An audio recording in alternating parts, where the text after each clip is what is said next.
এই দোকানের মালিক কে? আমাদের ম্যাজিস্ট্রেট স্যার আসছে। Magistrate madam? ও স্যার, কি স্যার?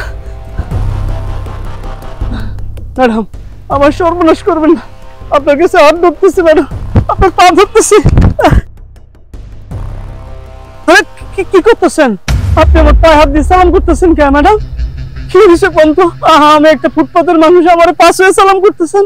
ভালো করে দেখুন তো আপনি আমাকে চিনতে পারছেন কিনা। না তো, চিনতে পারতেছি না তো। যে 2 বছর আগে প্রতিদিন দুপুরবেলা আপনার দোকান থেকে আমি একটা করে রুটি কিনতাম।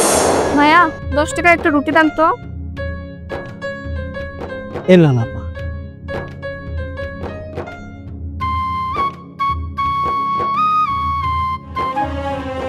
এ আপা, আপা,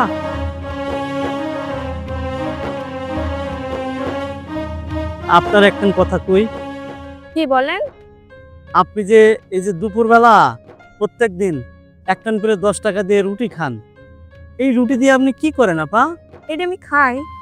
আপনি দুপুরের ভাত খান না? না আপনার খিদা লাগে না? না, এটা খেলেই পেট ভরে যায় আমার। রুটি কেন খান আপা? আসলে ভাইয়া আমি অনেক ছোটবেলায় আমার বাবা মাকে হারাই। আমার এই দুনিয়ায় আর কেউ নেই, আমি এক প্রকার এতিম।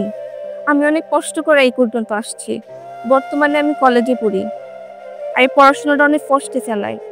আমি 2টা টিউশনি করি, ওই 2টা টিউশনির টাকা দিয়েই আমার কলেজের ফিটা চলে যায়, খাওয়ানোর টাকা আসে না। আর আমি যদি ভাত খাই তাহলে আমি আর পড়ালেখা করতে পারবো না। কিন্তু আমার স্বপ্ন অনেক বড়, আমি পড়ালেখা করে বিসিএস ক্যাডার হব। আর সত্যি বলতে ভাই, রুটিটা খাইলে না আমার পেটটা ভরে যায়, দুপুরে আর ভাত খাওয়ানো লাগে না। আল্লাহ যেন কেমনে আমার পেটটা ভরায় দেয়। ওই যে আমি তো মুখ্য সূক্ষ্ম মানুষ, লেখাপড়া জানি না।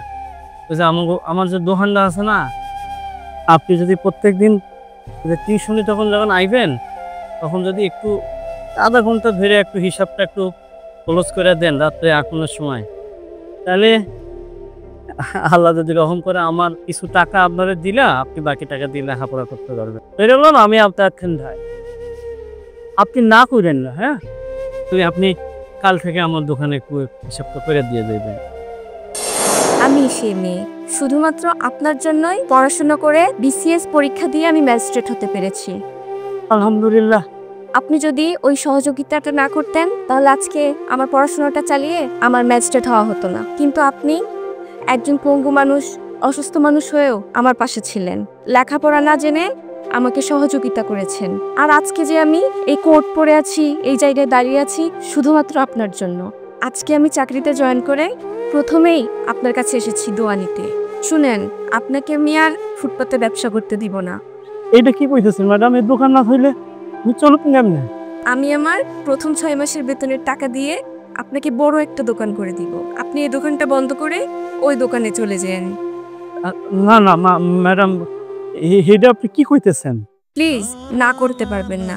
সেদিন না আপনি আমাকে বলেছিলেন আপনি আমার ভাই, আর আজ আমি আপনাকে বলছি আমি আপনার বোন। সবশেষে আমি আপনাকে একটা স্যালুট দিতে চাই।